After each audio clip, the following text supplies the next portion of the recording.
And mountains don't care about your pain. They stand indifferent, ancient and silent, watching as lives break apart in the valleys below. And in a small logging town called Pine Haven, Oregon, darkness had been growing for months while those mountains looked on, unmoved by the suffering of the innocent. Before we begin, tell us where you are watching from. And if you want to support the channel, please subscribe and hit the like button on this video. The Cascade Range stretched endlessly across the horizon, peaks already dusted white with early November snow. Pine Haven sat nestled in a valley 45 miles from anywhere that mattered, connected to civilization by a single two-lane highway that twisted through dense forests of Douglas fir and western hemlock. Population 2,800, give or take whoever had left that week searching for work that didn't exist anymore. The old lumber mill stood skeletal at the town's edge, windows shattered, equipment rusted silent. It had been the heart of this place once. Now it was just a corpse nobody had bothered to bury. Fog rolled through the streets most mornings, thick and cold, carrying the smell of pine and damp earth. It muffled sound, turned streetlights into dim halos, made the town feel even more isolated than it already was. The kind of place where everyone knew everyone else's business, where secrets festered in the open because there was nowhere to hide them, where power, once consolidated, became absolute. The cabin sat 3 miles outside town, down a gravel road that turned to mud when it rained, which it did, often. Single-story, rough-hewn logs darkened by weather and time, a metal roof that drummed during storms. No television, no internet, just silence and space, which was exactly what Marcus Reed had been looking for when he'd signed the 2-month lease. He stood on the porch in the pre-dawn darkness, coffee steaming in a chipped ceramic mug. 6'2", 210 pounds of coiled muscle and carefully controlled tension. 34 years old, but his eyes carried decades more. Dark hair cut military short, jaw shadowed with 3 days of stubble. Shoulders that filled the frame of his jacket with an economy of motion that spoke of years of training. He didn't fidget, didn't pace, just stood, watchful, scanning the tree line with eyes that missed nothing. The scar tissue on his left shoulder ached in the cold. Shrapnel from Kandahar, 14 months ago, the injury that had ended his career. 8 years as a Navy SEAL, Team 3, 4 deployments, more missions than he could count. And it had ended with a piece of metal the size of a quarter buried 2 inches from his subclavian artery. They'd saved his arm, retired him with honors, gave him a medal and a handshake, and sent him back to a country that didn't know what to do with men like him anymore. He took a slow breath, tasting the mountain air. This was supposed to be peace. 3 weeks in the wilderness to decompress, to sleep without dreams of blood and sand, to remember what quiet felt like. The Veterans Affairs counselor had suggested it. Time away from people, from noise, from anything that might trigger the hypervigilance that made grocery stores feel like patrol routes through hostile territory. A low sound broke the silence. Not a growl exactly, more like a question. Marcus looked down. Titan sat beside him, 95 pounds of black and tan German shepherd, ears forward, dark eyes fixed on the tree line. The dog's posture was relaxed, but ready. Muscles loose under a thick coat, tail still. Not a pet, never a pet, a partner. 5 years old, former military working dog, explosive detection specialist.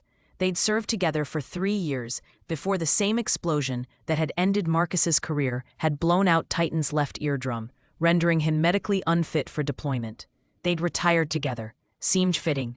Neither of them knew how to be anything other than what they'd been trained to be. Yeah, I know, Marcus said quietly. Too quiet. It was. The forest had sounds, always. Wind through branches, birds stirring, small animals moving through underbrush. But there was a quality to the silence that felt deliberate, held breath, watching and waiting. Marcus finished his coffee, rinsed the mug, pulled on a jacket. Come on, let's walk it off. Titan rose fluidly, moving to Marcus's left side without command. They'd been operating together long enough that words were optional. The dog knew the routine. Patrol the perimeter, identify threats, maintain awareness. Old habits that neither of them could break, even here where the only threats were bears and weather.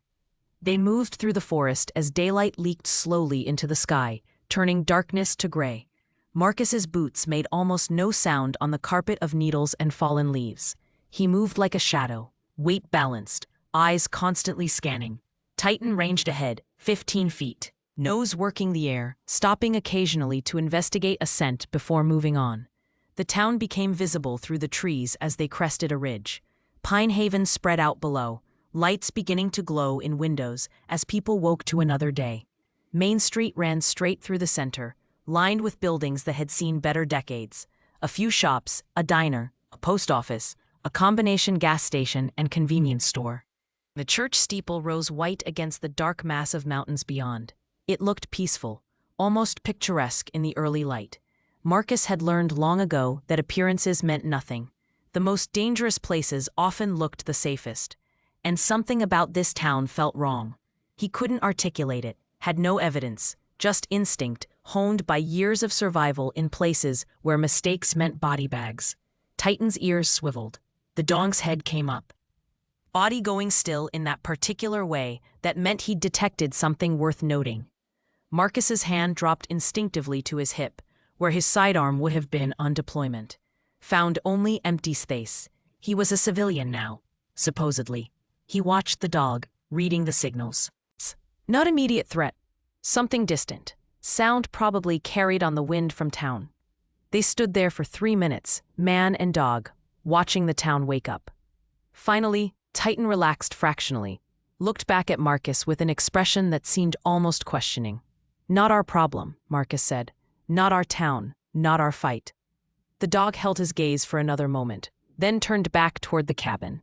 But as they walked away, Marcus felt it again, that crawling sensation between his shoulder blades, the feeling of being watched, of something wrong waiting to reveal itself.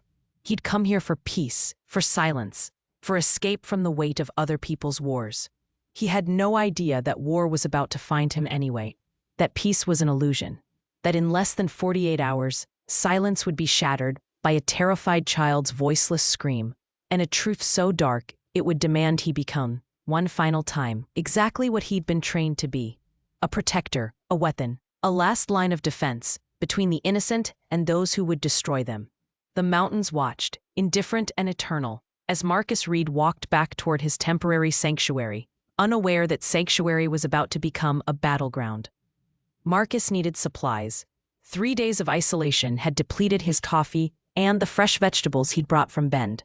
He didn't want to go into town, preferred the solitude of the cabin and the forest, but necessity overruled preference. He loaded Titan into the truck, an aging Ford F-150 that had seen better years, and drove the muddy road into Pine Haven. Main Street looked tired in the gray morning light. Paint peeling on storefronts, several windows boarded up. Help wanted signs faded in windows of businesses that had clearly given up hope of finding help. The few people visible moved with heads down, shoulders hunched, the body language of a community that had forgotten how to expect good things. Marcus parked in front of a small store with a hand-painted sign reading Chen's Books and Cafe. It looked marginally more cared for than the surrounding buildings. Flower boxes in the windows despite the late season, curtains that were actually clean. Through the glass he could see shelves of books, a few small tables, a counter with a coffee machine. He left the truck running, windows cracked for Titan. Stay, watch. The dog settled into the passenger seat, eyes alert, tracking movement on the street. A bell chimed as Marcus entered. The interior smelled like old paper and fresh coffee, cinnamon and wood polish. Warm, lived in. The kind of place that had been tended by someone who cared. A woman stood behind the counter, mid-30s, Asian features, dark hair pulled back in a practical ponytail. She looked up as he entered, and he saw the reflexive tension, the quick assessment. She was afraid. Not of him specifically, but of everything. It was in her eyes, in the way her hand moved slightly toward something under the counter. "Morning," Marcus said quietly, keeping his distance, his posture open and non-threatening. "Saw you had coffee. Could use a cup, black." The woman relaxed slightly. "Of course. Large?" She toned to the machine and Marcus scanned the space with practiced efficiency. Children's books on lower shelves, photographs on the wall showing the town in better times, logging crews, celebrations. One photo showed the woman smiling beside a tall man in flannel, their arms around a young girl. Happy. The past tense was obvious in the present tense of the woman's haunted eyes. Movement caught his attention. Behind a shelf of paperbacks, partially hidden, a small figure watched him. A child, maybe 8 years old, dark hair like her mother's, wearing jeans and a purple sweater. But it was her eyes that stopped him. Old eyes, traumatized eyes. The eyes of someone who'd seen things no child should ever see. And cradled in her arms, a puppy.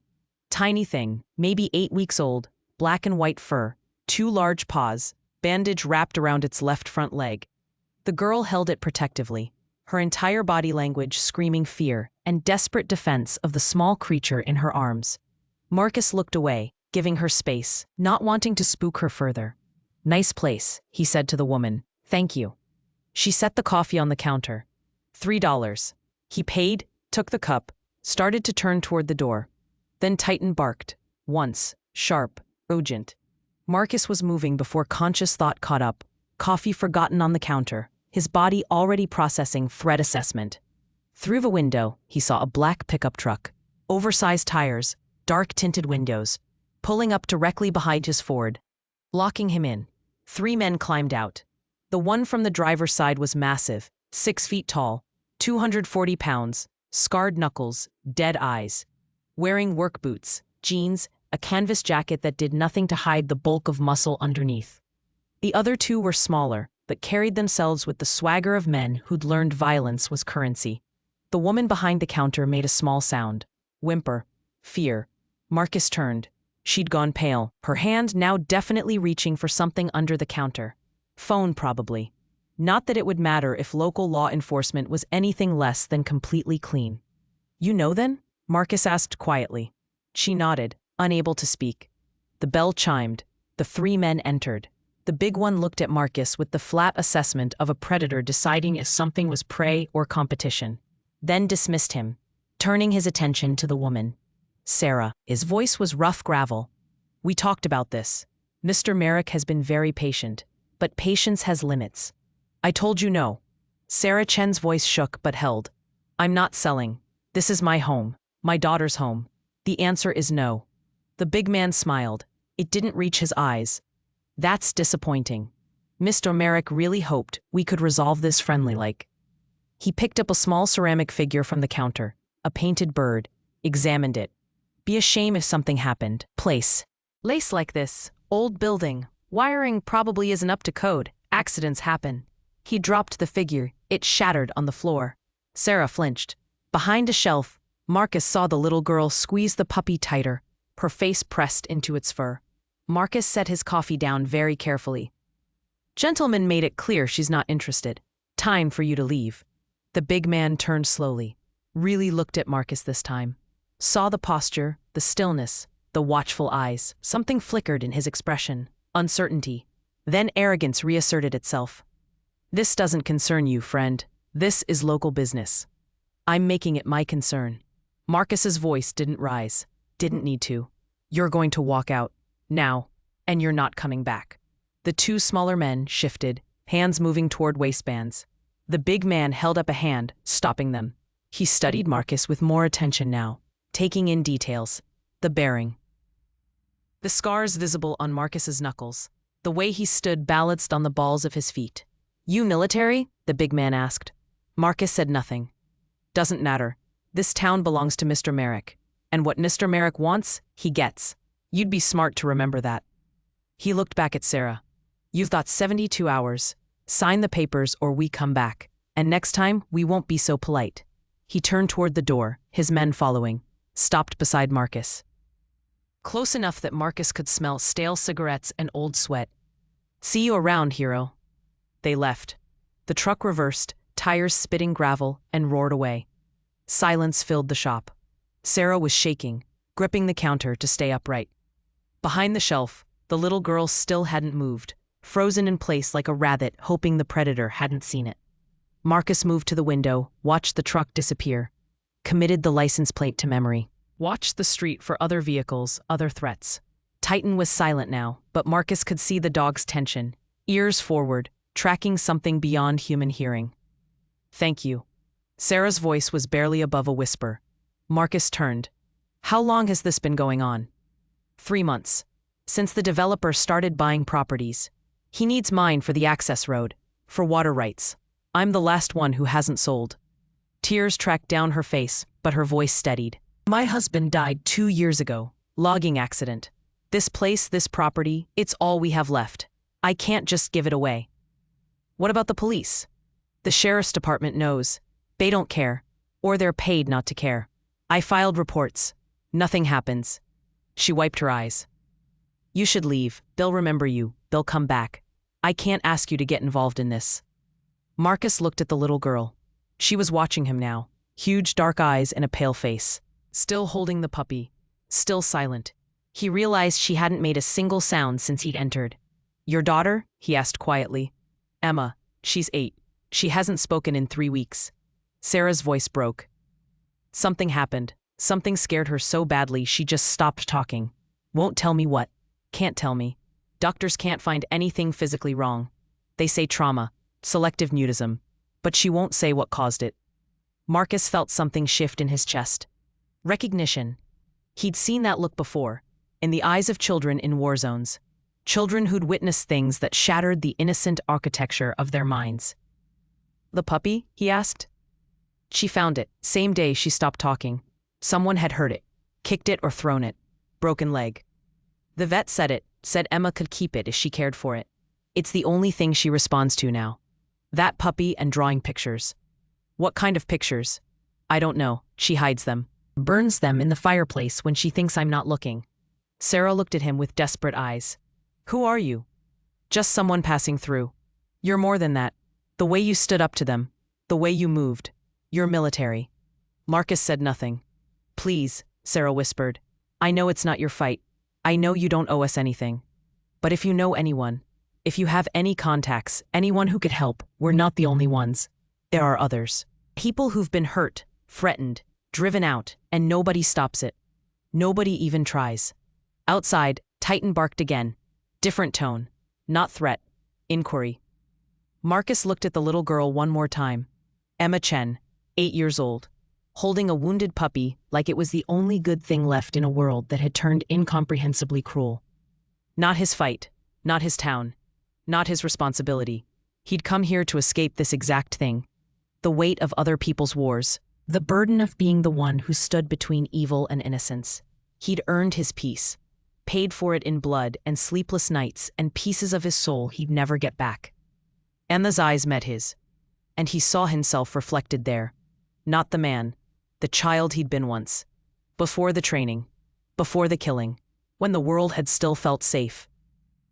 I'll look into it, he heard himself say. Not his fight. But it was about to be. Marcus spent the rest of that day gathering intelligence. Old habits activated like muscle memory. He drove through Pine Haven with eyes that saw patterns instead of buildings, noted which properties looked abandoned, which showed signs of forced closure. 5 businesses boarded up on Main Street alone. A mechanic shop with foreclosure notices. 2 houses on the residential streets with broken windows and overgrown yards that spoke of sudden departure. He stopped at the diner for lunch, sat at the counter, listened. People talked if you stayed quiet enough. The waitress, a woman in her 50s, with tired eyes and capable hands, refilled his coffee without being asked. You're staying at the Morrison cabin, she said. Statement, not question. News travels fast. Small town, not much else to talk about. She glanced toward the window, then back. Heard you had words with Kyle Driscoll this morning, at Sarah's place. That his name? Kyle. Kyle Driscoll works for Douglas Merrick, along with 4 or 5 other men who do Merrick's dirty work. She lowered her voice. You should leave. Forget whatever you saw. These people, they don't stop. They don't lose. What do they want? Everything. Every property between here and the highway. Merrick wants to build some kind of luxury resort complex. Bought out most folks already. The ones who wouldn't sell got persuaded, one way or another. And the law? Her laugh was bitter. Sheriff's department is 40 minutes away on a good day. Deputy they assign here is Wayne Hoskins. He's on Merrick's payroll. Everybody knows it. Nobody can prove it. She refilled his cup again.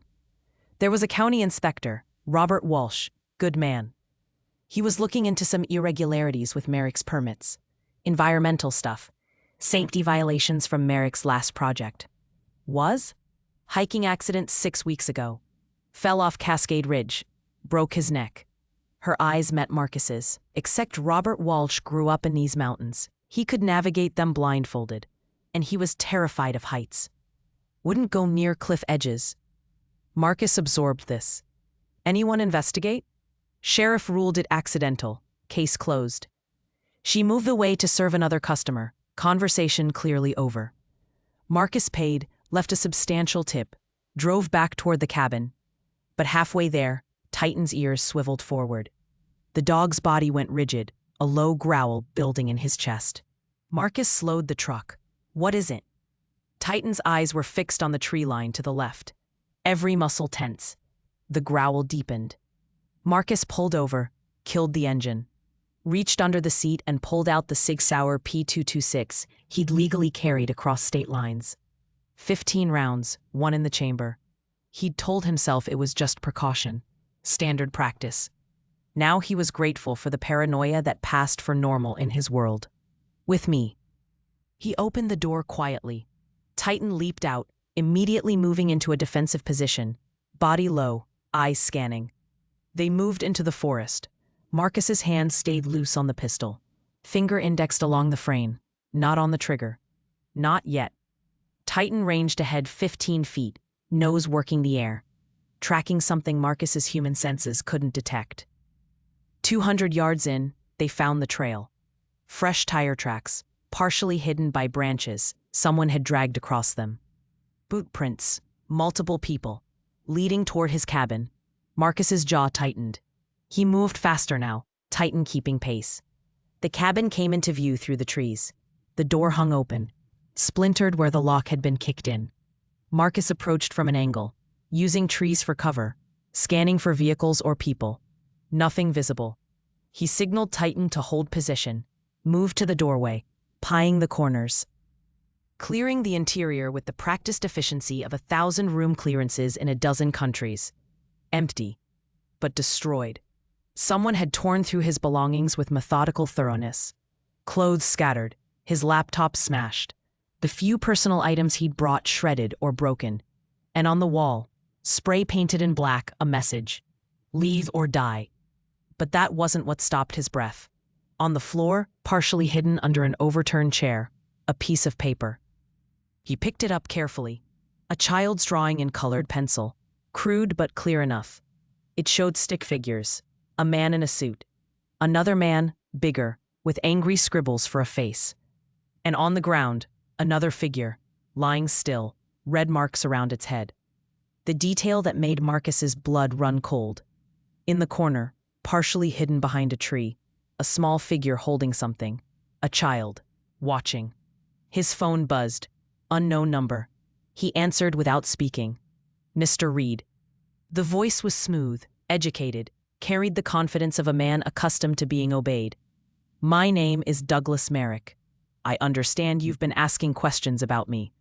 Your man broke into my cabin. A misunderstanding. Simply making clear that your stay in Pine Haven should be temporary. This is a quiet town. We prefer to keep it that way. By terrorizing widows and children? A pause. I see Sarah has been telling stories. She's overwrought. Grief does strange things to people. The offer I've made for her property is more than generous. She's not interested. Everyone has a price, Mr. Reed. The question is whether it's paid in dollars or pain. The smooth tone didn't change. You're former military, Navy, I understand. You've seen the world, seen real threats. This isn't your fight. Take the hint. Leave. Forget you were ever here. And if I don't? Then you'll discover that accidents happen in the mountains, even to men with your training. The line went dead. Marcus stood in his destroyed cabin, holding the drawing, feeling the familiar coldness settle over him. The emotional distance that had kept him alive through 8 years of combat. He'd tried to leave this behind, tried to be something other than a weapon pointed at evil. But evil had found him anyway. His phone rang again. Different number. He answered. Marcus Reed? A woman's voice. Young, tense, urgent. Who's this? My name is Jessica Morales. I'm a journalist with the Bend Bulletin. I heard about what happened at Sarah's shop this morning. I need to talk to you. It's important. It's about Douglas Merrick and what really happened to Robert Walsh. I'm listening. Not over the phone. Can you meet me? There's a logging road off Highway 20, mile marker 37, in 1 hour. How do I know this isn't a setup? You don't, but I've been investigating Merrick for 8 months. I have evidence, documents, proof of bribes, falsified reports, criminal negligence. But I can't publish without protection. And now I've heard that a former Navy SEAL just stood up to Kyle Driscoll and lived to tell about it. Her voice dropped. Please, people have died. More will die if someone doesn't stop him. Marcus looked at the drawing in his hand, at the small figure hiding behind the tree. Emma Chen, 8 years old, selectively mute. From trauma. What had this child seen? 1 hour, he said, and ended the call. She spent 30 minutes securing what remained of his gear, loading Titan into the truck, running through scenarios and contingencies. Then he drove toward the meeting point, every sense alert, scanning for ambush, for tail cars, for anything that felt wrong. The logging road was overgrown, barely visible from the highway. He pulled in, drove 200 yards, parked where he had clear sight lines and multiple exit routes, waited. 15 minutes later, a small Honda appeared. A woman climbed out. Late 20s, Latina features, jeans and hiking boots, canvas jacket. She carried a messenger bag and looked terrified but determined. Marcus stepped from the truck. Titan emerged beside him, immediately positioning between Marcus and the potential threat. Jessica Morales stopped 10 feet away, hands visible, making no sudden movements. Smart. She recognized a trained animal when she saw one. Jessica Morales, she said, thank you for coming.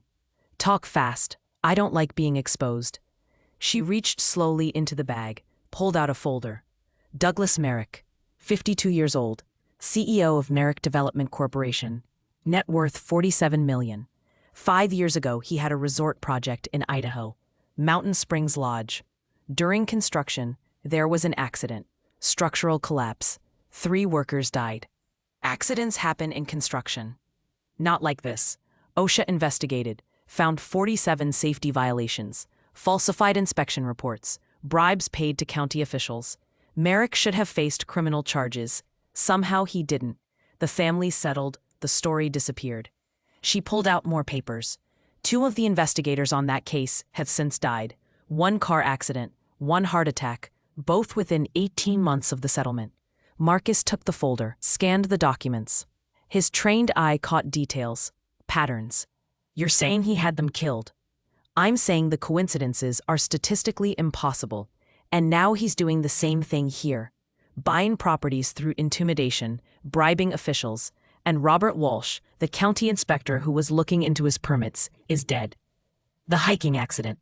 That wasn't an accident. Robert called me 2 days before he died, said he'd found something, proof that Merrick falsified environmental reports. He was going to blow the whistle. Then he was dead. Her hands shook as she pulled out one more item, a small digital recorder. This was left in my mailbox 3 days ago. No note, no explanation. Just this. She pressed play. A man's voice, rough and cold. Kyle Driscoll. You sure about this, boss? Inspectors asking a lot of questions. Another voice, smooth and controlled. Douglas Merrick. Handle it. Make it look accidental. And find out who he's been talking to. If there are copies of those reports, I want them destroyed. What about the reporter, Morales? Watch her.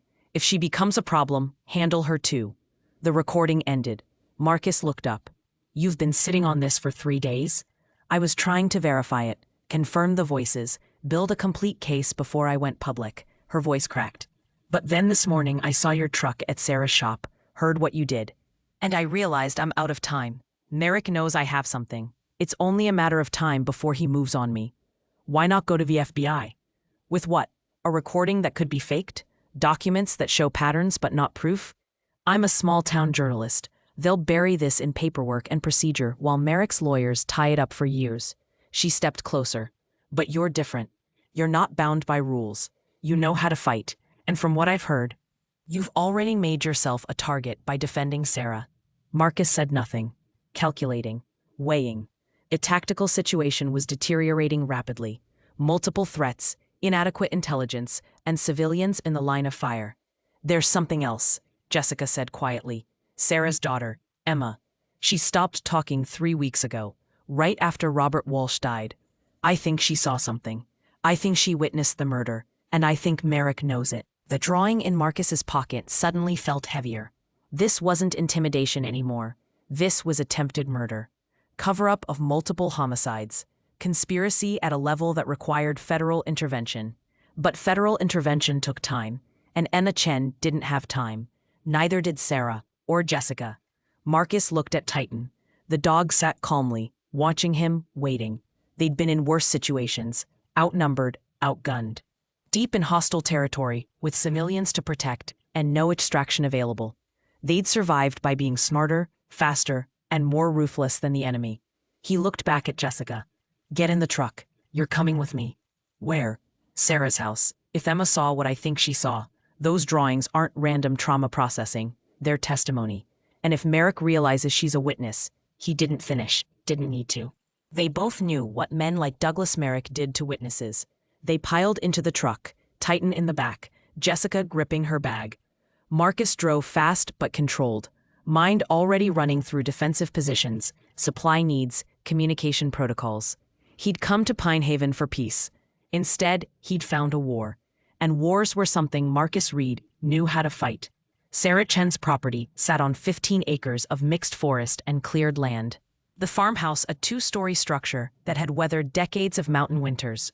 White paint peeling, porch sagging slightly, but sturdy bones underneath.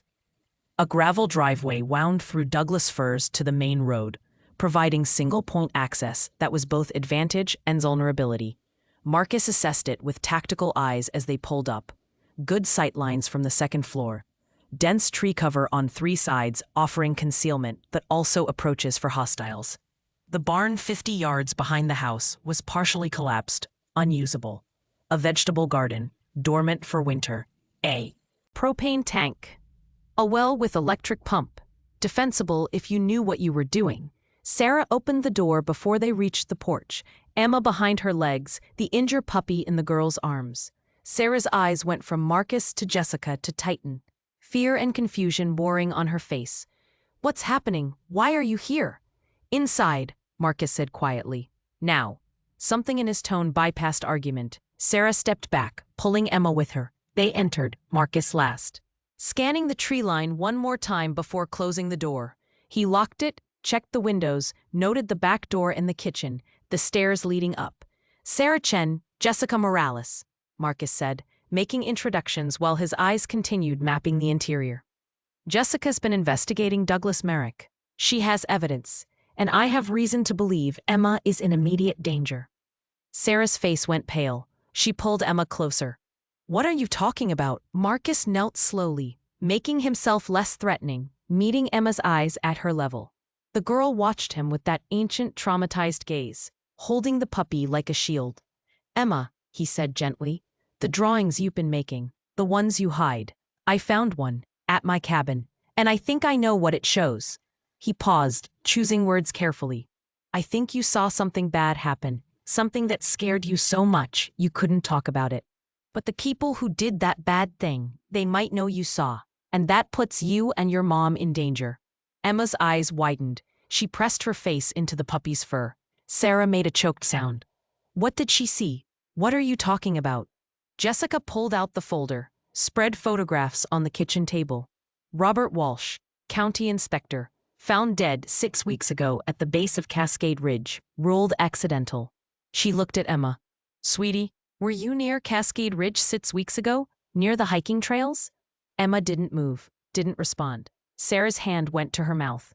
The wildflowers. She wanted to pick wildflowers for her father's grave. I let her go that Saturday morning.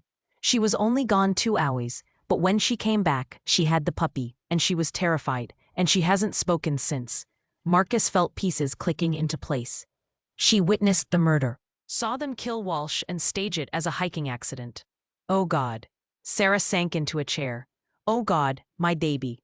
Emma pulled away from her mother, walked slowly to a drawer in the kitchen, pulled out a stack of papers, maybe 20 sheets, all covered in colored pencil drawings.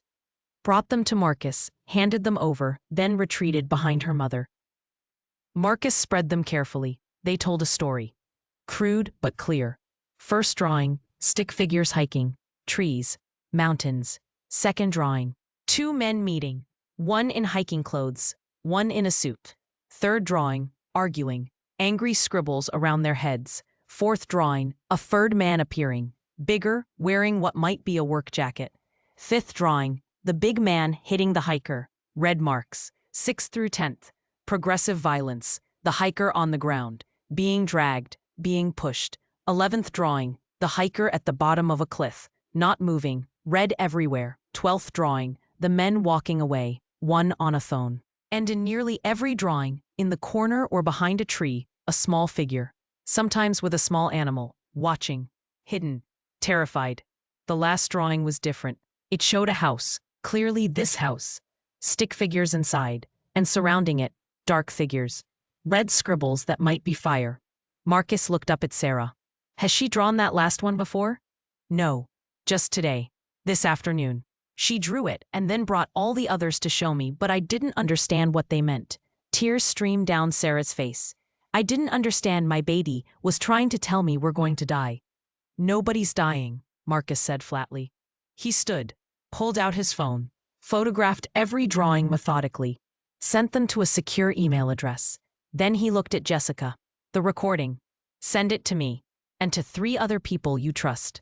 Different locations. If anything happens to any of us, it goes public. Jessica nodded, fingers flying over her phone. Marcus turned to Sarah. Pack bags, essentials only. Clothes, documents, medications. Enough for a week. Do it now. We're leaving? Not yet, but we might need to. Fast. Sarah hesitated, then grabbed Emma's hand, headed upstairs. The sound of doors opening, frantic movement. Marcus moved to the windows, scanning the property. Titan sat beside him, alert but calm. The dog's presence was reassuring. If threats approached, they'd know. Jessica stood awkwardly in the center of the kitchen. What's your plan?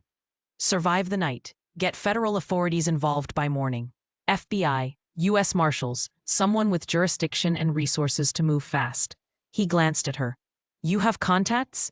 Maybe. The editor at the Bulletin has connections with the Portland FBI field office. If I send him everything tonight, with your testimony as a witness, won't be enough. Merrick's lawyers will bury it. We need more. Like what? Marcus considered.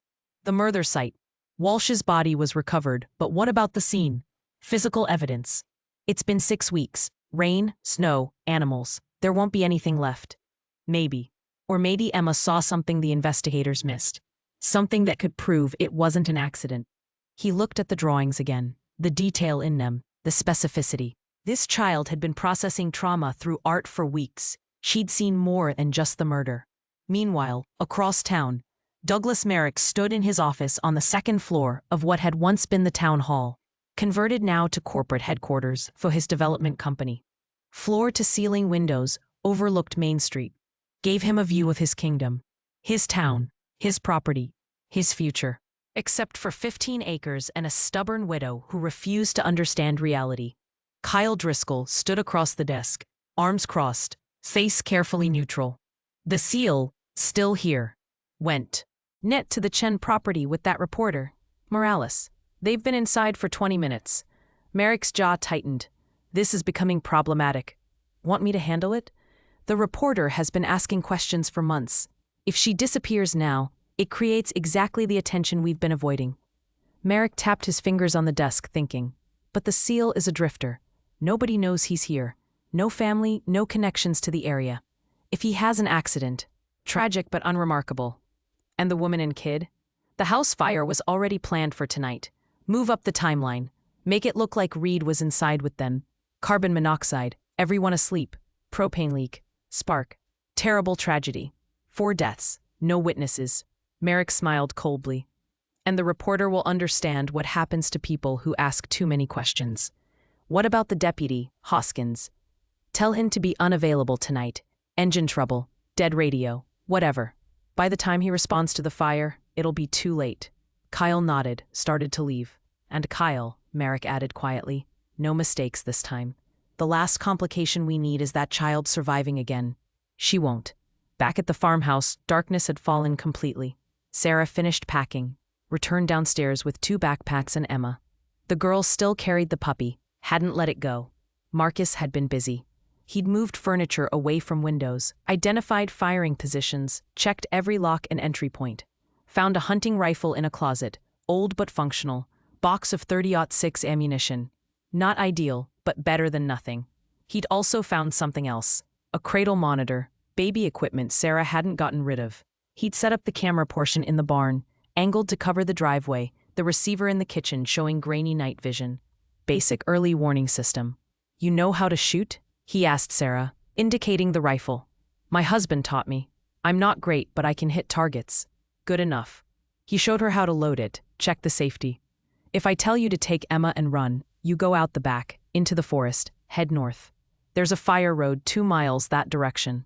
Flag down any car. Get to the sheriff's office in the county seat. Not here, county seat. Understand?" She nodded, terrified but holding together. Titan's ears suddenly swiveled. The dog stood. Moved to the front window, body tensing. Marcus was beside him in 2 steps. "What is it?" Through the darkness, maybe 300 yards down the driveway, a brief flash of light. Headlights, quickly extinguished. Marcus's hand found his pistol. "Jessica, get Emma and Sarah upstairs. Back bedroom, away from windows. Stay on the floor." "What's happening?" "They're coming." He looked at Titan. The dog's hackles were raised, lips pulled back from teeth, a low growl building. "Looks like we're not waiting until morning." Jessica grabbed Emma, pulled Sarah toward the stairs. The girl resisted, reaching back toward Marcus, eyes wide with fear. Marcus knelt quickly, met her gaze. "I know you're scared, but I promise you, nothing's going to hurt you tonight. I won't let it. Do you believe me?" Emma stared at him for a long moment. Then, slowly, she nodded. "Good girl, now go, hide, stay quiet." They disappeared upstairs. Marcus moved to the kitchen, killed all the lights, pulled the monitor closer. The grainy image showed 3 vehicles now, parked at the end of the driveway. Figures moving. 5, 6, maybe 7 men, more than he'd expected. He pulled out his phone, dialed 911. An operator answered. "This is Marcus Reed at the Chen property, 1847 Ridge Road. Multiple armed intruders on the property. Send all available units immediately." "Sir, can you describe?" He hung up.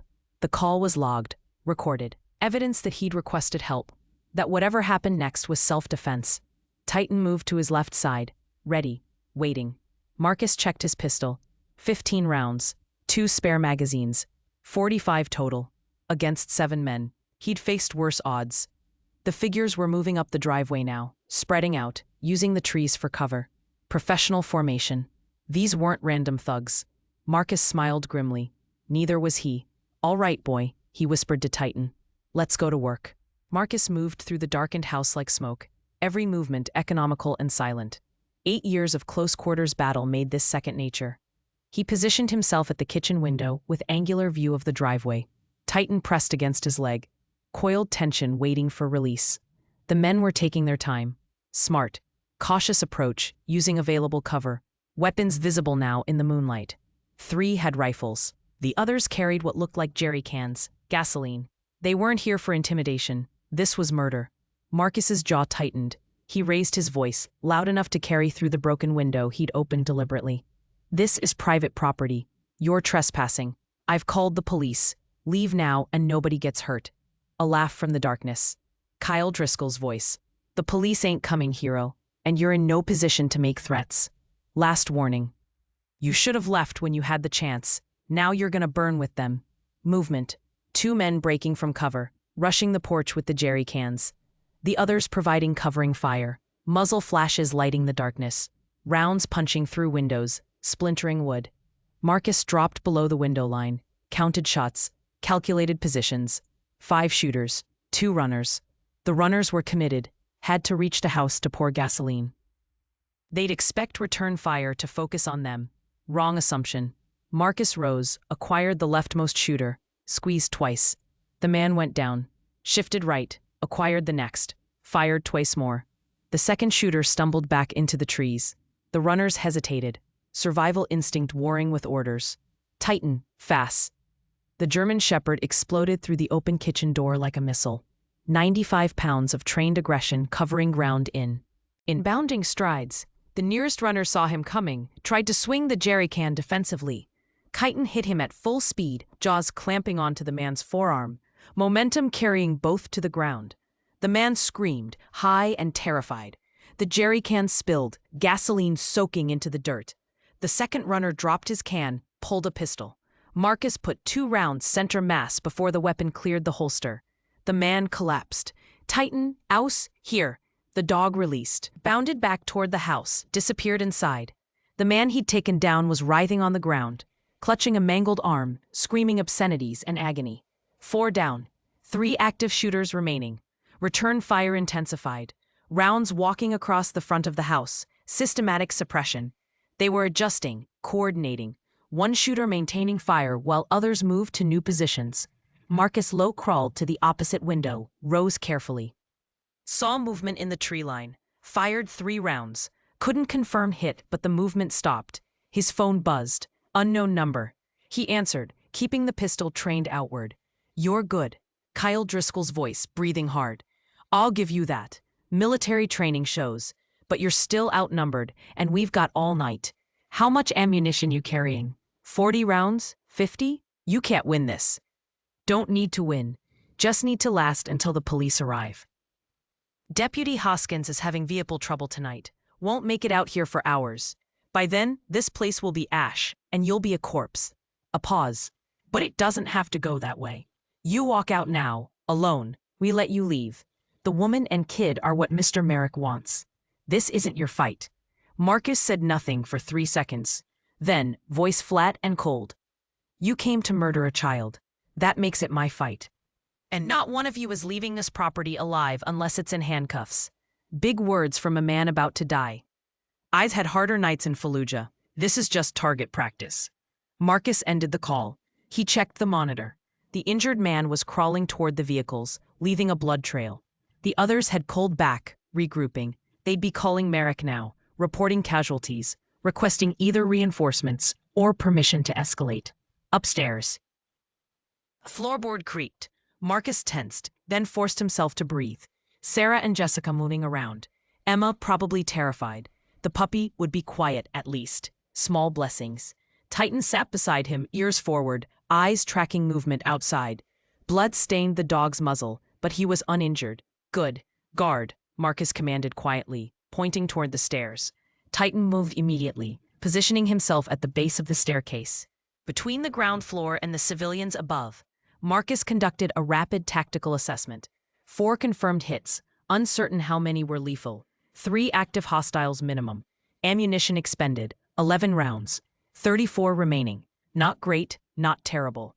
The house was compromised. Too many windows, too many angles of attack. If they had explosives or incendiary rounds, the structure became a death trap. Needed to change the dynamic. Shift from defensive to offensive, but couldn't leave the civilians unprotected. His phone buzzed again. Different number. He answered.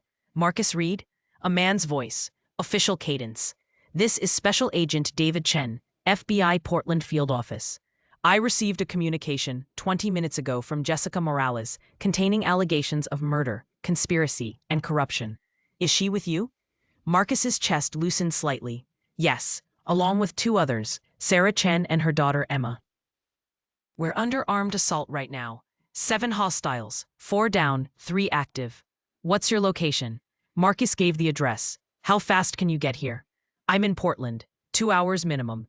Oregon State Police can be there in 40 minutes. We might not have 40 minutes. Local Sheriff's Department is compromised. Deputy on Merrick's payroll. A pause. Understood. I'm dispatching State Police now. Full tactical response. Can you hold position? Roger that. Reed, listen carefully. Do not pursue. Do not escalate beyond immediate self-defense. I need witnesses and evidence, not bodies that complicate prosecution. Little late for that. They came to burn down this house with a woman and child inside. I understand, but I need you to keep everyone alive, including the attackers if possible. Can you do that? Marcus looked at the blood on the porch, the unconscious or dead men in the yard. I'll do what I can. But if it comes down to them or the 8-year-old girl, there's no choice. Agreed. 40 minutes. Keep this line open. Marcus set the phone down, speaker active, tactical comm with federal oversight. Not ideal, but better than operating completely dark. Movement outside. The vehicles were backing up, repositioning. Getting ready to leave. No, not leaving. Repositioning for a vehicle assault. Marcus saw it a second before it happened. The lead truck. A heavy F-350 with a welded steel bumper revving its engine, aimed directly at the front porch. "Everyone get down," Marcus shouted, "away from exterior walls." The truck accelerated, tires spitting gravel. Titan barked urgently. Upstairs, Sarah screamed. Marcus aimed for the windshield, fired 4 rounds, rapid succession. The glass spiderwebbed, but didn't stop the vehicle. 2 tons of steel and momentum crashed through the porch railing, splintered the support posts. Slammed into the front wall of the house, the impact was catastrophic. The entire structure shuddered. Somewhere above, wood cracked.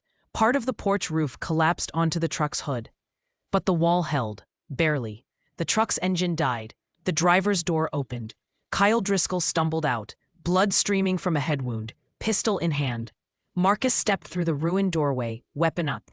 "Drop it." Driscoll swung the pistol toward him. Marcus fired twice. Driscoll went down hard, pistol skittering across the broken porch. 2 more men emerged from the remaining vehicles, opening fire. Marcus dropped behind the truck's engine block, rounds sparking off metal. Returned fire, controlled pairs, forcing them back into cover. Check fire, assess, reload, magazine change, fresh mag, 15 rounds, 18 remaining in reserve. Titan, fast. The dog shot past him, angling left, targeting the nearest shooter. The man saw him coming, tried to adjust aim. Too slow. Titan hit him low, jaws clamping onto his thigh, dragging him down. The man's rifle discharged into the air. Then Titan had him on the ground, pinned. The last hostile broke, running for the remaining vehicle. Marcus acquired him in his sights. Center mass. Easy shot. Agent Chen's voice from the phone. "Do not pursue. Do not escalate." Marcus's finger tightened on the trigger. This man had come to murder a child, deserved to die, would be justified, but prosecution required witnesses. He adjusted aim, fired once. The runner went down, clutching his leg, alive but immobilized. "Titan, ouse, here." The dog released, trotted back, taking position beside Marcus. Both of them standing in the ruins of the porch, surrounded by broken men, weapons trained on the darkness for additional threats. Silence. No more movement, no more shots. From inside the house, Emma's voice, small, cracked. The first words she'd spoken in 3 weeks. "Is it over?" Marcus's throat tightened. He kept his eyes on the perimeter, weapon ready.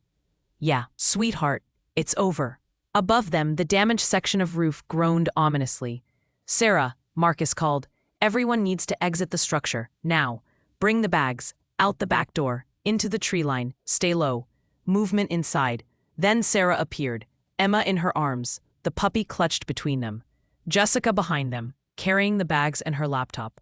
Marcus provided cover as they crossed to the tree line. Once they were concealed, he conducted a rapid search of the downed men, disarmed them, zip-tied hands with construction ties from Sarah's garage, checked for life-threatening injuries. 3 dead, 4 alive, restrained. Kyle Driscoll was alive, barely. Both rounds had hit his chest, but ballistic vest had caught them. Cracked ribs, probably internal bleeding, but survivable. Marcus hauled him upright, propped him against the wrecked truck. "Who ordered this? I want to hear you say it." Driscoll coughed blood. "You're dead. Merrick owns everything. Judges, cops, politicians. You think the FBI changes that? I think 7 counts of attempted murder with federal witnesses changes everything." Marcus leaned closer. "But you can help yourself. Testify against Merrick. Cooperate fully. Maybe you see daylight again before you're 70. Go to hell. You first." Marcus left him there, moved to check the others. In the distance, sirens. Multiple vehicles, coming fast. Agent Chen's voice from the phone. "Read. State Police ETA, 2 minutes. Lower your weapon. Identify yourself clearly. Do not give them any reason to consider you hostile." Copy. Marcus moved to the tree line, found Sarah and the others. "Police are coming. Federal backup behind them. When they arrive, say nothing except you want to speak to Special Agent David Chen, FBI. Don't answer questions without him present. Understand? Sarah nodded, holding Emma tight. The girl's face was pressed into her mother's shoulder, but her eyes were visible, watching Marcus. You kept your promise, Emma whispered. Always do. Headlights appeared on the driveway. 4 state police vehicles, light bars blazing. They deployed tactically, weapons drawn, shouting commands. Marcus set his pistol on the ground, raised his hands, stepped into the light. Marcus Reed, former Navy SEAL. 7 hostiles engaged, 3 deceased, 4 restrained. Civilians are secure. Special Agent Chen, FBI Cortland, has operational oversight. He's on the line. An officer approached cautiously, retrieved Marcus's weapon, patted him down. Another picked up the phone, spoke briefly with Agent Chen. The officer's demeanor changed. Sir, keep your hands visible, but you can lower them. We've been briefed. More vehicles arrived. EMTs, fire department, county sheriff. The scene transformed into controlled chaos. The wounded were treated, loaded into ambulances. The dead were covered, cordoned off. Crime scene techs began documentation. Jessica emerged from the trees, recording everything on her phone. This is going to be the biggest story of my career. Sarah and Emma were checked by paramedics. No injuries, shock, certainly. Trauma that would take years to process. But alive, safe. Emma refused to leave Marcus's side. She stood next to him, the puppy in her arms. And when her mother tried to pull her away, she shook her head stubbornly. He promised, Emma said quietly. He promised nothing would hurt me. And it didn't. Titan sat on Marcus's other side, calm now, mission complete. An hour later, Special Agent David Chen arrived with 3 more FBI vehicles. Mid-40s, Asian features, sharp eyes that took in the scene with practiced efficiency. He spoke briefly with the state police commander, then approached Marcus. Hell of a night, he said. Could have been worse. Based on what I'm seeing, barely. Chen pulled out a tablet, showed Marcus surveillance footage. Douglas Merrick's office, recorded 2 hours ago. He pressed play. The audio was clear. Merrick's voice, ordering the attack, specifying that no witnesses survive, naming Marcus, Sarah, Emma, and Jessica specifically. We've had him under investigation for 6 weeks, Chen explained. The Walsh murder triggered it, but we didn't have enough for arrest. Then Jessica sent me her files tonight, including that recording. And now this. He gestured at the scene. We have everything. Attempted murder of federal witnesses, conspiracy, murder for hire, corruption. Douglas Merrick is done. When do you take him? Chen checked his watch. Arrest team is executing warrants right now. Merrick, his corporate offices, his home. We'll have him in custody within the hour. Marcus nodded slowly. The tightness in his chest began to ease. You did good work here, Reed, Chen said. Saved lives, protected witnesses, everything by the book, given the circumstances. He paused. We're going to need full statements from everyone. You'll be here a while. Not going anywhere. Chen moved away to coordinate with his team. Emma tugged on Marcus's sleeve. He looked down at her. Thank you, she whispered. Then, louder, will you stay? Until it's really over? Marcus looked at Sarah, the exhausted, grateful woman who'd had her life torn apart but refused to break. At Jessica, the journalist who'd risked everything to expose corruption.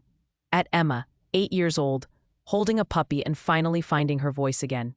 At the mountains beyond, silent and eternal, indifferent to the small human dramas played out in their shadow. He'd come here for peace, found war instead. But maybe peace wasn't the absence of conflict. Maybe it was knowing what was worth fighting for. Yeah, Marcus said quietly. I'll stay. The FBI placed Sarah, Emma, and Jessica in protective custody at a hotel in Bend, while crime scene investigators processed the farmhouse. Marcus was interviewed for 4 hours straight, every detail of the engagement documented, justified, verified. By the time Agent Chen released him, dawn was breaking over the Cascades, painting the snow-covered peaks in shades of gold and rose. Marcus declined the hotel room offered by the FBI. He was too wired to sleep, too accustomed to operational tempo to simply stand down. Instead, he drove back to his destroyed cabin, Titan beside him, and sat on the porch watching the forest wake up. His phone rang at 7. Chen, we have a problem, the agent said without preamble. Merrick's gone. Marcus was on his seat instantly. Explain. Arrest team hit his house at 0300. Empty. His office downtown. Same thing. Security footage shows him leaving his office at 22:45, alone in his personal vehicle. Hasn't been seen since. He ran. Looks that way. We've got APBs out, highway patrol, airports, border crossings. But he had a 2-hour head start and enough money to disappear properly if he planned ahead. Marcus's jaw tightened. What about the witnesses, Sarah and Emma? Still secure. 2 agents on site, another team doing rotations. They're safe. They're not safe until Merrick is in custody or dead. A pause. Reed, I need you to understand something. This investigation goes beyond Merrick now. We've served warrants on his corporation, his banks, his associates. We're unraveling a conspiracy that touches 3 states and involves dozens of people. It's not just about one man anymore. It is to that 8-year-old girl. As long as he's free, she's a threat to him, and men like Merrick eliminate threats. Which is why she's in protective custody with federal agents. How many protective details have been breached? How many witnesses have disappeared despite federal protection? Marcus kept his voice level but hard. You notice statistics as well as I do. Chen was quiet for a moment. What are you suggesting? Let me supplement your security. I stay close to the family until Merrick is apprehended. Extra layer of protection. You're a civilian. I can't authorize that officially. Then don't authorize it officially. Sarah can request my presence. Private security, hired by her, happens to coordinate with FBI protective detail. Another pause. I'll talk to her. But Reed, if Merrick contacts you, if you get any information about his whereabouts, you bring it to me immediately. No cowboy operations. Clear? Crystal. Chen ended the call. Marcus sat back down, mind working through scenarios. Merrick was smart, wealthy, and motivated. He'd have contingency plans, offshore accounts, false identities, safe houses. He could vanish into Mexico or Canada within hours, spend years in countries without extradition treaties. But Merritt was also arrogant. Accustomed to winning, to owning everything in his sphere. Running meant admitting defeat, meant abandoning his empire, his reputation, his revenge. Men like Merrick didn't run forever. They circled back, finished what they started, which meant Emma was still in danger. Marcus's phone rang again. Unknown number. He answered without speaking. Mr. Reed. Merrick's voice. Calm, controlled. I understand you had an eventful evening. Marcus's hand tightened on the phone. He gestured to Titan, the dog immediately alert. Where are you? Somewhere your FBI friends won't find me. I have resources they don't know about. Relationships cultivated over decades. A pause. I also have unfinished business. If you're smart, you'll disappear. Take your money, start over somewhere without extradition. You're done in Oregon. Done? Merrick laughed, cold and bitter. I built this opportunity from nothing. Invested millions, arranged every piece perfectly, and you destroyed it in a single night because of some misguided sense of heroism. You ordered the murder of a child. I ordered the elimination of a witness to a necessary action. There's a difference.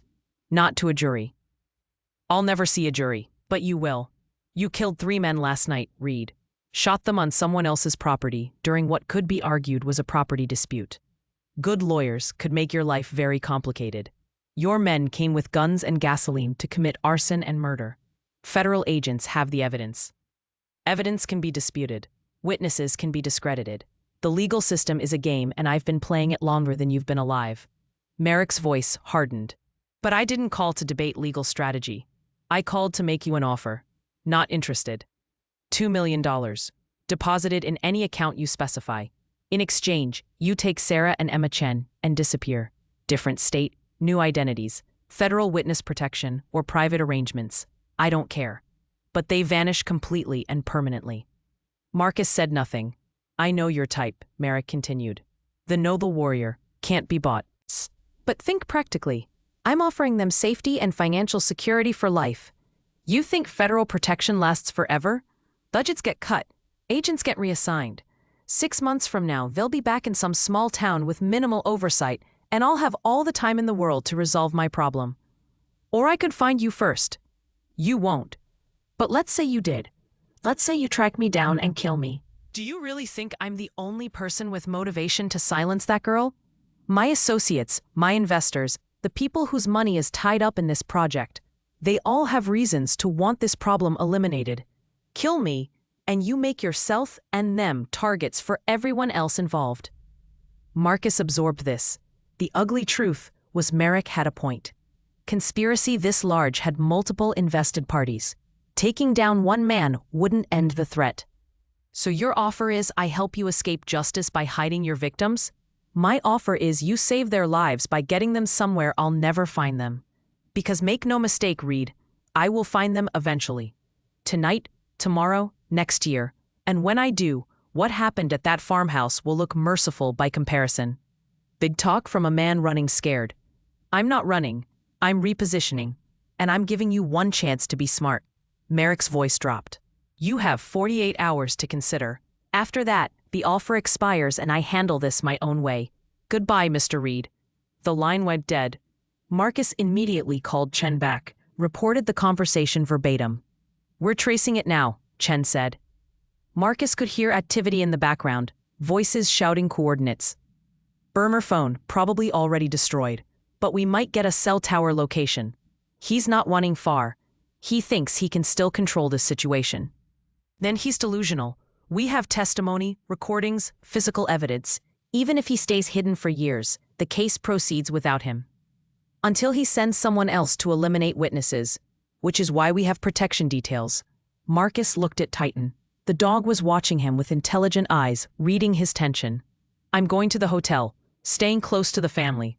I'll clear it with Sarah, but Reed no independent operations. You're a civilian now. Act like one. Marcus didn't answer that. Just ended the call. He loaded Titan into the truck, drove toward Bend. Halfway there, his phone buzzed with a text from an unknown number. No words, just an image. A photograph of the hotel where Sarah and Emma were staying. Taken from across the street. Time-stamped 15 minutes ago. Marcus's blood ran cold. He immediately called Chen. Merrick knows where they are. He just sent me proof. What? Marcus forwarded the image. Taken within the last 20 minutes. He's in Bend, probably watching the hotel right now. Chen swore viciously. We're moving them. Different location. I'll have a team there in 5 minutes. I'm 10 minutes out. Get there faster. Marcus accelerated, the truck's engine roaring. Titan braced himself in the passenger seat, sensing urgency. The highway blurred past. Marcus's mind ran through tactical scenarios, vulnerabilities, attack vectors. Merrick was making a statement. Proving he could reach them despite federal protection, asserting dominance. But was it just psychological warfare or prelude to action? Either way, Marcus needed to be there. The hotel appeared ahead. Nice place, 4 stories, mountain lodge aesthetic. 2 unmarked sedans in the parking lot. FBI protective detail. Marcus parked, grabbed his pistol from under the seat. Titan leaped out beside him. They crossed the parking lot at a run. An agent met them at the entrance. 4th floor, room 412. Chen called ahead. You're cleared. Marcus took the stairs 3 at a time, Titan keeping pace. 4th floor. He moved down the corridor, weapon held low and ready. Room 412. He knocked. Sarah, it's Marcus. The door opened immediately. Sarah stood there, pale but composed. Behind her, Emma sat on the bed holding the puppy, Jessica beside her. Another FBI agent stood near the window, radio in hand. We're moving you, Marcus said. Different location. Pack fast. Sarah nodded, started gathering their things. Emma didn't move, just watched Marcus with those old, traumatized eyes. He crossed to the window, looked down at the street. Traffic, pedestrians, normal activity. Except nothing felt normal. Somewhere out there, Merrick was watching, planning. His phone buzzed. Another text, another image. This one showed Marcus's truck in the parking lot. Taken from a high angle, probably from a building across the street. The message was clear. I see you. I see everything. You can't protect them. Marcus's jaw tightened. He forwarded it to Chen, then turned to Sarah. How fast can you pack? 2 minutes. Make it 1. The agent by the window spoke into his radio. Team 2, this is Team 1. We need immediate egress protocol. Subject is under active surveillance. Sarah and Jessica threw items into bags. Emma climbed off the bed, the puppy tucked under her arm, and walked to Marcus. He's here. Isn't he? She whispered. The bad man. Marcus knelt to her level. Yeah, but so am I. And I promised nothing would hurt you. That promise still stands. What if he's stronger than you? He's not. How do you know? Marcus held her gaze. Because I fought worse men in worse places and I'm still here. And because I don't quit, ever. Emma studied him for a long moment. then nodded, accepting this. The agent's radio crackled. Team 1, be advised, Team 2 is 3 minutes out. Prepare for coordinated departure. Marcus stood. We take the stairs, 2 agents lead, I follow with the civilians, 1 agent rear guard. Titan provides mobile security. Exit through the south side, away from street visibility. Vehicles are waiting? Affirmative. Then let's move. They exited the room in formation. Marcus kept Emma and Sarah close, Jessica right behind them.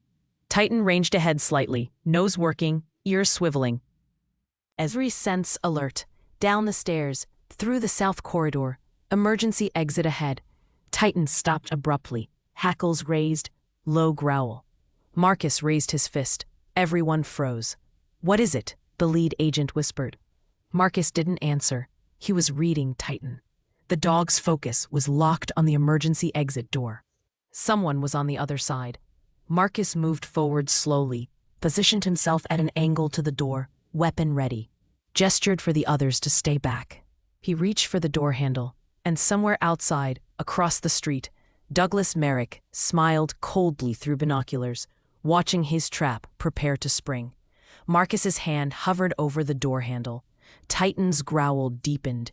Every muscle in the dog's body coiled for attack.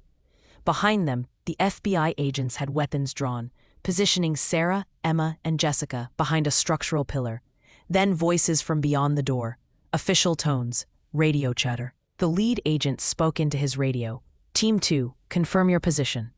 South emergency exit, awaiting your departure. Relief rippled through the group. Marcus lowered his weapon fractionally, but didn't relax. Titan remained tense. Something's wrong, Marcus said quietly. The lead agent looked at him. That's our team. Then why is my dog still on alert? Before anyone could answer, Marcus's phone buzzed. Another text from Merrick's number. Just 2 words. Wrong exit. Marcus's eyes widened. Back, everyone back now. He grabbed Emma, threw her over his shoulder, started running back toward the main corridor. Sarah and Jessica followed, the agents scrambling to catch up. Behind them, the emergency exit door exploded inward.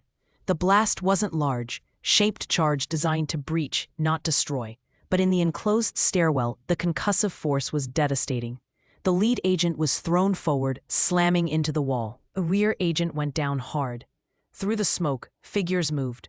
3 men in tactical gear, faces covered, weapons up. Not FBI. Merrick's people. Marcus shoved Emma at Sarah. Run. Main entrance. He pivoted, weapon coming up, fired twice at the nearest figure. The man jerked back. His vest caught the rounds, but the impact staggered him. Titan launched himself at the second man. 95 pounds of fury hitting him at chest height. They went down in a tangle, the man screaming as the dog's jaws found his arm. The third man aimed at Marcus.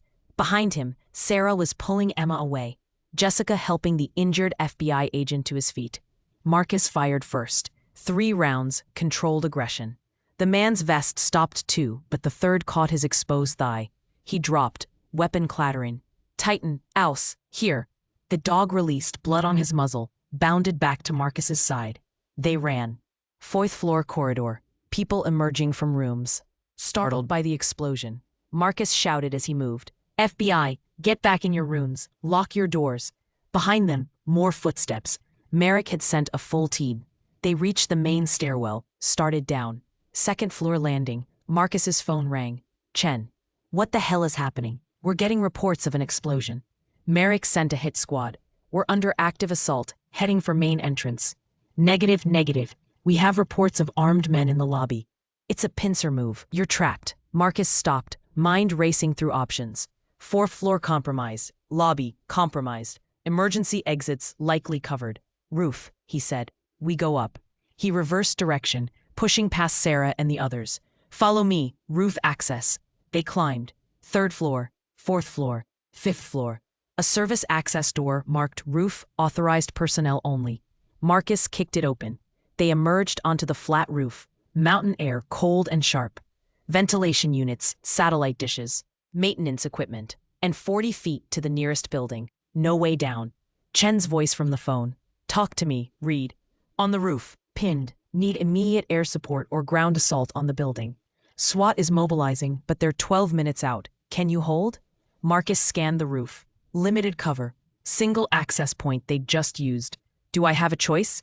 He positioned everyone behind a large HVAC unit. Handed his spare magazine to the FBI agent who was still conscious. You trained for this? The agent nodded, pale but focused.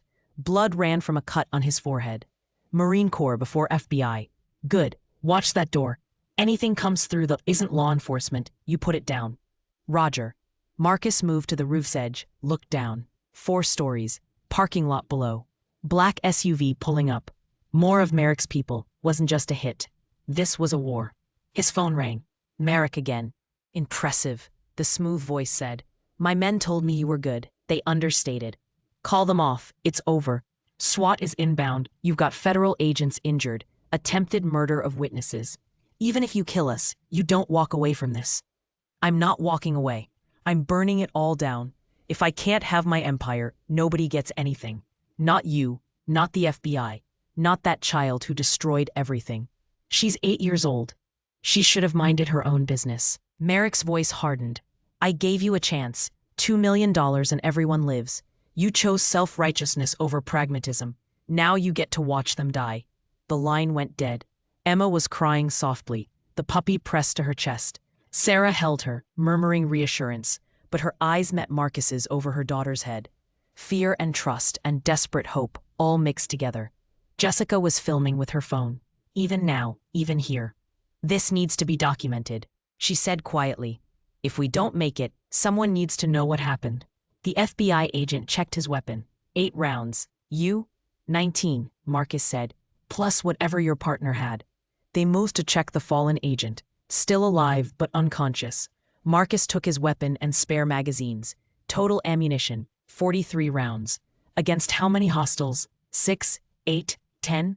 And math wasn't good. Titan's ears swiveled. The dog's head snapped toward the roof access door. Contact, Marcus said. They took positions behind the HVAC unit. Marcus left, FBI agent right, Titan between them. 30 feet of open roof between their position and the door. Kill zone. The door burst open. 2 men, tactical gear, automatic rifles. Marcus and the agent fired simultaneously. Controlled bursts. The men dropped back behind the door frame, returning fire. Rounds sparked off metal, punched through sheet metal ventilation. Emma screamed. Sarah covered her daughter's body with her own. Suppressive fire. They weren't trying to hit anything, just keep Marcus pinned while others maneuvered. Marcus caught movement on the roof's opposite corner. Another access point. Fire escape ladder. 2 more men climbing over the edge. Crossfire position. Contact left, Marcus shouted. The FBI agent swung his weapon, fired. One of the climbing men fell backwards, disappeared over the edge. The other made it onto the roof, took cover behind a satellite dish. 5 hostiles on the roof now, minimum. Marcus's phone buzzed. Text from Chen. SWAT, 3 minutes out. Hold position. 3 minutes. Might as well be 3 hours. The men at the main door rushed. Combat bounds. One moving while the other covered. Professional tactics. Marcus dropped the first. The second made it to cover behind a ventilation unit, 20 feet closer. The man behind the satellite dish fired, rounds walking toward their position. The FBI agent grunted, went down, blood spreading from his shoulder. 4 magazines left. 31 rounds. Marcus grabbed the agent's weapon, slid it to Jessica. You know how to shoot? I grew up in rural Oregon. I can shoot. Then shoot. She picked up the weapon, hands shaking but steady enough. 3 civilians, 1 injured agent, 1 dog, and 40-some rounds against professional killers with automatic weapons and no regard for collateral damage. The math said they lost, but Marcus had survived worse odds through superior tactics and absolute refusal to quit. Titan, Buwakan, guard. The dog positioned himself directly in front of Emma and Sarah. Body language shifted from aggressive to protective. Nothing was getting past him without going through him first. Marcus pulled a smoke grenade from his tactical vest. He'd carried it out of habit, military surplus from his deployment days. Never thought he'd use it stateside. He pulled the pin, threw it toward the main access door. Gray smoke billowed, obscuring visibility. Then he moved, not toward cover, toward the enemy. Through the smoke, weapon up, moving fast and low. The hostiles would expect him to stay defensive. Protect the civilians. Hold position. Wrong expectation. Marcus Reed had spent 8 years as a Navy SEAL. The teams didn't defend. They attacked. He emerged from smoke behind the man at the ventilation unit. 2 rounds, point blank. The man collapsed, pivoted. The men at the main door were backlit by the stairwell lights. Easy targets. He fired 4 times. 1 went down, the other ducked back. Movement right. The man at the satellite dish, repositioning for a shot at Jessica and the civilians. Marcus sprinted, close distance before the man saw him. Hit him full force, driving him to the ground. Weapon trapped between them. Hand to hand now. Brutal and close. The man was strong, well-trained. But Marcus had spent 8 years fighting in some of the worst places on Earth. This was just another day. Elbow to the jaw. Knee to the ribs. Weapon wrenched free. 2 rounds to the chest at contact distance. The vest wouldn't save him from that. Silence fell across the roof, broken only by Emma's sobbing and the wail of approaching sirens. Marcus stood slowly, scanning for additional threats. Found none. The smoke cleared. Jessica was still in position, weapon trained on the door. Sarah held Emma. Titan hadn't moved from his protective stance. The FBI agent was applying pressure to his own wound, conscious and alert. And below, SWAT vehicles flooded the parking lot. Tactical teams deploying with military precision. Marcus's phone rang. Chen. Status? Hostiles neutralized. Civilians secure. 1 agent injured, not critical. And Merrick? Marcus looked toward the street beyond. Somewhere out there, Douglas Merrick was watching. Had watched his team die. Had watched his final attempt to silence witnesses fail. Still out there, Marcus said. But he's out of assets and out of time. Across the street, in a parked sedan with tinted windows, Douglas Merrick lowered his binoculars. His hands shook with fury and something he hadn't felt in 20 years. Fear. He'd thrown everything at this problem. Money, men, violence, intimidation. And 1 former SEAL with a dog had stopped it all. His phone rang. His lawyer. "They've frozen all your accounts," the lawyer said without preamble. "State and federal warrants for 17 different charges. Your corporate assets are being seized. Douglas, you need to turn yourself in. We can negotiate." Merrick hung up. Turn himself in. Surrender. Admit defeat. Never. He started the car, pulled away from the curb. He had 1 safe house left. 1 cachet of money the FBI didn't know about. 1 final option. But as he drove, he saw the truth clearly for the first time. He'd lost. The empire he'd built was ash. The future he'd planned was dust. And all because 1 man had refused to look away when it would have been easier. Douglas Merrick drove toward the mountains, toward his final sanctuary, and began planning not revenge, but survival. Behind him, on the hotel roof, Marcus Reed held an 8-year-old girl who'd finally stopped crying and said quietly, "It's really over now, I promise." And this time, even Emma believed him. 3 months later, spring arrived in Pinehaven, with a gentleness that felt like apology. Wildflowers bloomed across meadows that had been brown and dead through the winter. Snow melted from the peaks, feeding streams that ran clear and cold. The town itself seemed to exhale, releasing tension that had gripped it for years. Douglas Merrick had been apprehended 72 hours after the hotel assault. FBI tracked him to a cabin in the Wallowa Mountains, 200 miles east. He'd surrendered without resistance when tactical teams surrounded the location, perhaps finally understanding that some battles couldn't be won with money or violence. The charges were extensive. Murder, conspiracy to commit murder, attempted murder of federal witnesses, bribery, corruption, falsification of documents, criminal negligence in the deaths of 3 construction workers in Idaho. The federal prosecutor had described it as one of the most comprehensive corruption cases in Oregon history. Kyle Driscoll and the surviving members of his crew had taken plea deals, testifying against Merrick in exchange for reduced sentences. Their testimony, combined with Emma's drawings, Jessica's recordings, and the physical evidence from both the farmhouse assault and the hotel attack, created a case so airtight that even Merrick's expensive lawyers advised him to negotiate. He'd refused, insisted on trial.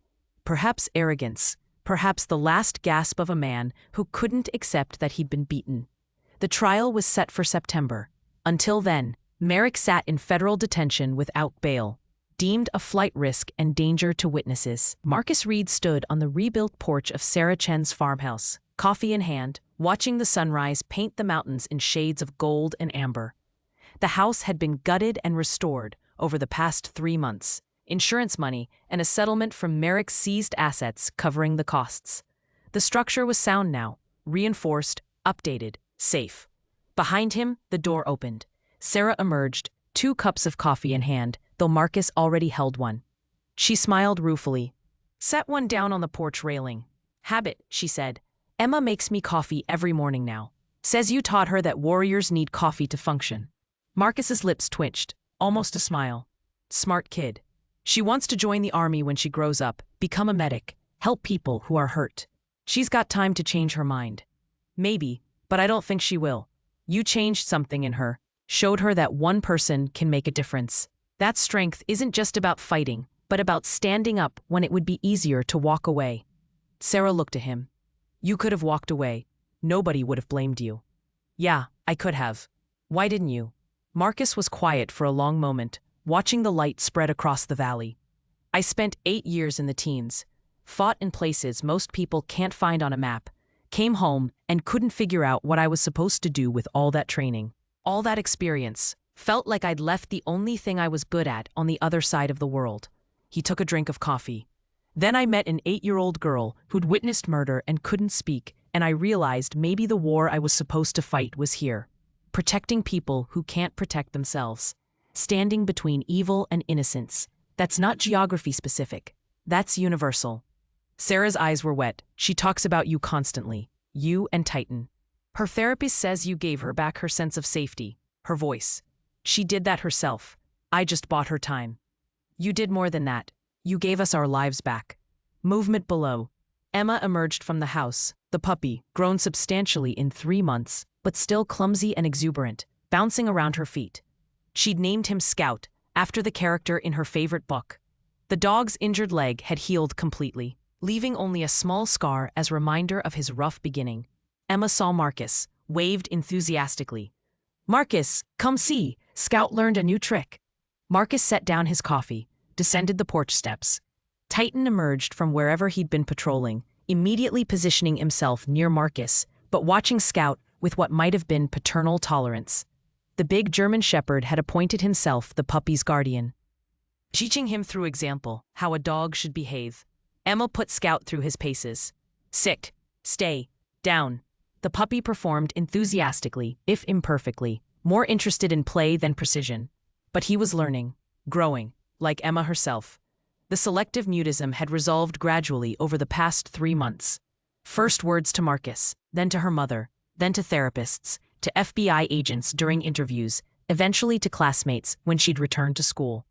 The words came easier now, though she still went quiet when stressed or frightened. But that was normal. Trauma didn't disappear. It just became something you learned to carry. Did you see? Emma asked, eyes bright. He stayed for almost 10 seconds. That's good progress, Marcus said seriously. Keep working with him. Consistency and patience. That's what you always say. Because it's always true. Emma looked up at him, suddenly serious beyond her 8 years.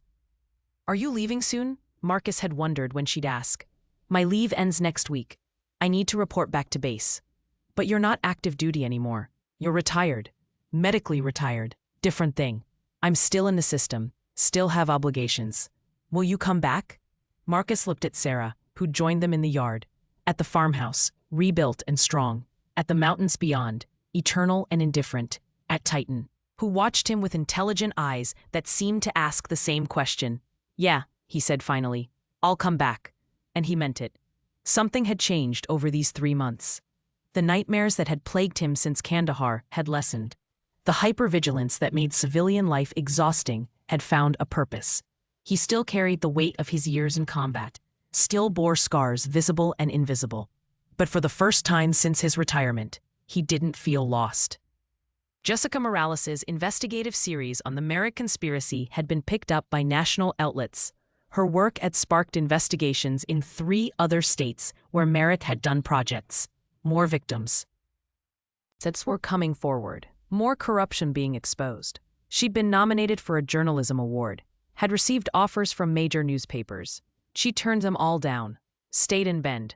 Some stories, she said, you needed to see through to the end. She arrived at the farmhouse that afternoon, laptop bag over her shoulder, carrying a folder thick with documents.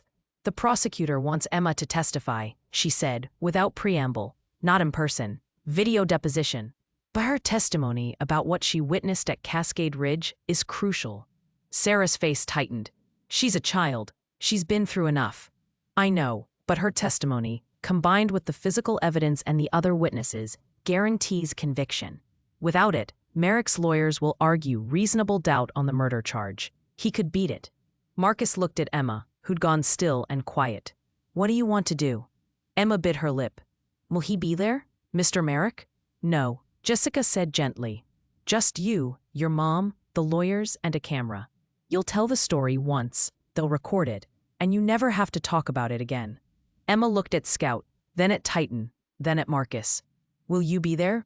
If you want me to be. I want you to be. Marcus nodded. Then I'll be there. The deposition took place a week later in a child-friendly interview room at the FBI field office. Soft lighting, comfortable chairs, toys in the corner. The federal prosecutor was a woman in her 40s named Catherine Reeves, experienced in working with traumatized witnesses. Emma sat between Sarah and Marcus, Scout on her lap, Titan lying at Marcus's feet. The camera was positioned discreetly, the operators instructed to be as unobtrusive as possible. Catherine spoke gently. Emma, I know this is hard, but I need you to tell me what you saw on October 15th at Cascade Ridge. Can you do that? Emma nodded. Her voice was small but clear. I went to pick wildflowers for my daddy's grave. He died 2 years ago, and I bring him flowers every month.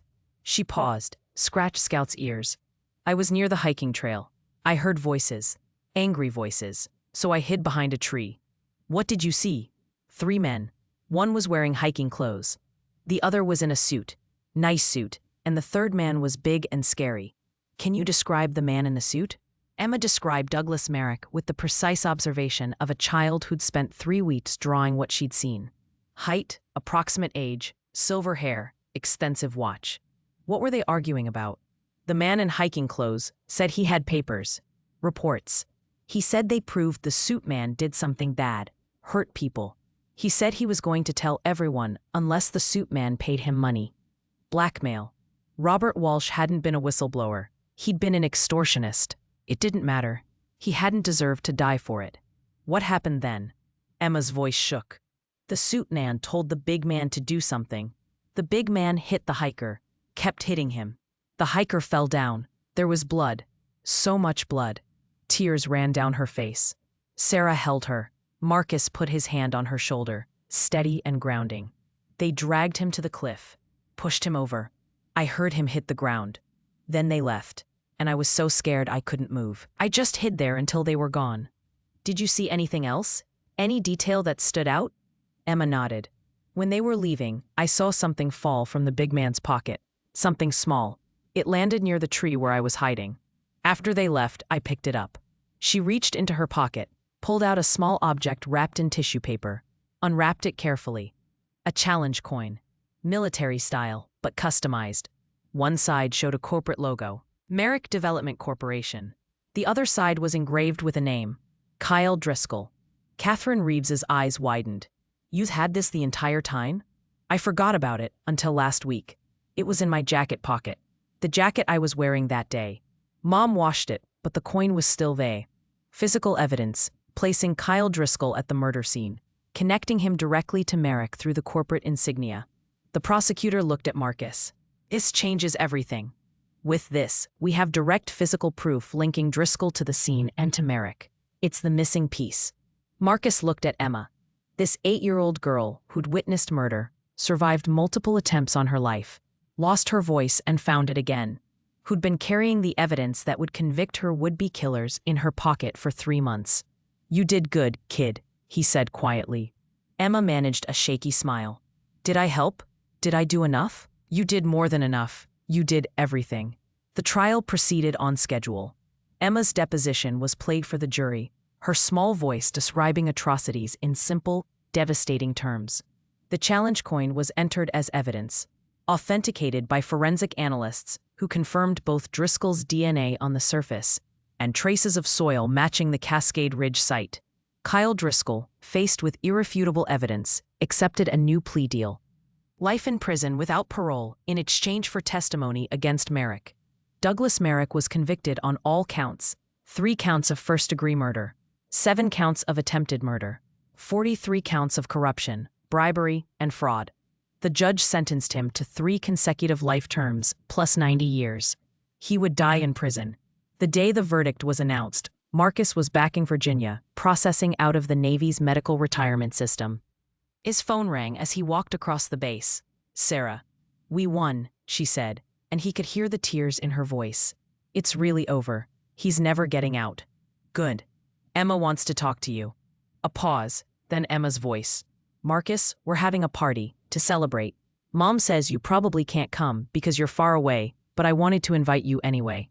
Marcus stopped walking, looked at the base around him, the life he'd known for a decade, then thought about a farmhouse in Oregon.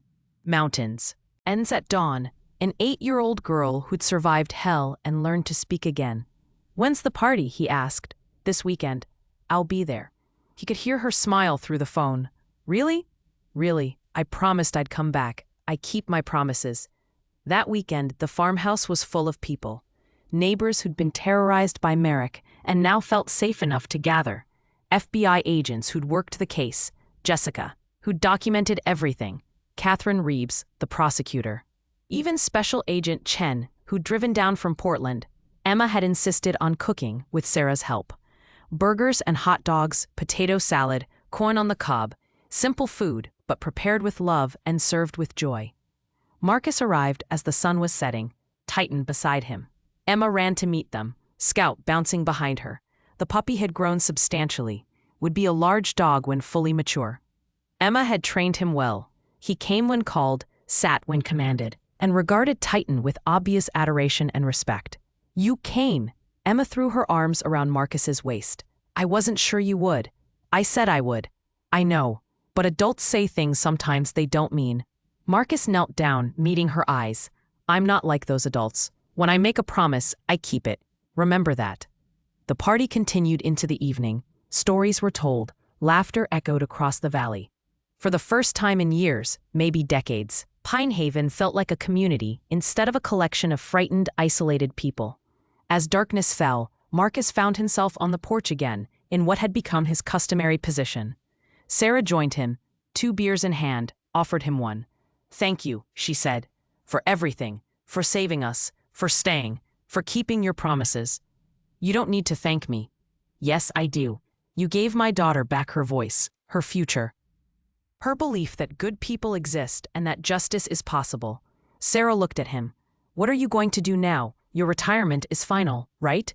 "As of yesterday, yeah." "So what's next?" Marcus watched Emma and Scout playing in the yard, Titan supervising from a short distance. Watched the mountains beyond, solid and eternal. Felt the peace that came from knowing he'd done something that mattered. "I'm thinking about staying in Oregon," he said.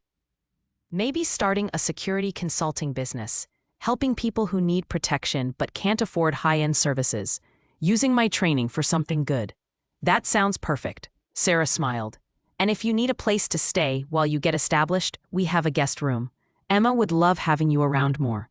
Marcus looked at her, saw the hope in her eyes, the possibility of something more than just gratitude. He wasn't sure he was ready for that. Wasn't sure he'd ever be the person someone like Sarah deserved. But maybe that was okay. Maybe healing didn't require being whole. Maybe it just required being willing to try. "I'll think about it," he said. Inside, Emma called for him. "Marcus, come tell everyone the story, about the hotel, about how Titan saved us." Marcus finished his beer, stood. Titan rose with him, ever-present shadow and faithful companion. He went inside and told the story, not for glory or recognition, but because Emma asked and because these people deserved to know that evil could be defeated, that courage mattered, that one person standing up could change everything. Later, after the guests had left, and Emma was asleep upstairs with Scout curled beside her bed, Marcus stood in the yard under a sky full of stars. Titan sat beside him, alert and calm. "We did all right," Marcus said quietly. Titan's tail thumped once against the ground. Agreement. Marcus's phone buzzed. Email from an unknown address. He opened it cautiously. Mr. Reed, my name is Patricia Morrison. I live in Colorado. I'm having trouble with a man who's threatening my family. The police say they can't help without evidence of a crime. But I'm afraid by the time there's evidence, it will be too late. I saw the news stories about what you did in Oregon. I know it's asking a lot, but please, I don't know who else to turn to. If you could just talk to me, give me advice, anything. I'm desperate. Marcus stared at the message for a long moment. He could ignore it, could delete it, could say he'd done his part, saved his people, earned his peace. But an 8-year-old girl was alive because he hadn't walked away when it would have been easier. He looked at Titan. The dog looked back, patient and ready. Looks like we're needed again, Marcus said. Titan's tail thumped twice. Marcus typed a response. Mrs. Morrison, tell me what's happening. Start from the beginning. Because somewhere out there, someone was waiting for a hero. Someone vulnerable and afraid, trapped in a situation they couldn't escape alone. Someone who needed exactly what Marcus Reed had to offer.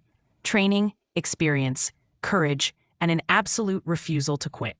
He'd come to Pine Haven looking for peace, found purpose instead, and maybe that was the better gift. The mountains stood, silent witness, as Marcus Reed, retired Navy SEAL, prepared for whatever came next. The wars he'd fight wouldn't be overseas anymore. They'd be here, in small towns and dark corners, wherever evil thought it could act with impunity. He'd fight them anyway, because some battles were worth fighting, because innocence deserved protection, because when duty called, Marcus Reed answered, always. If this story touched your heart, please subscribe and share it with others who need to hear it. Tell us in the comments. What would you have done in Marcus's position? Would you have walked away, or would you have stayed and fought? Remember, it only takes one person willing to stand up to change everything. One person with courage. One person who refuses to look away when evil shows its face. Be that person, and may God bless you all, wherever you are in this world. Stay safe, stay strong, and never stop fighting for what's right, because somewhere out there, someone is waiting for a hero. And when duty calls, will you answer?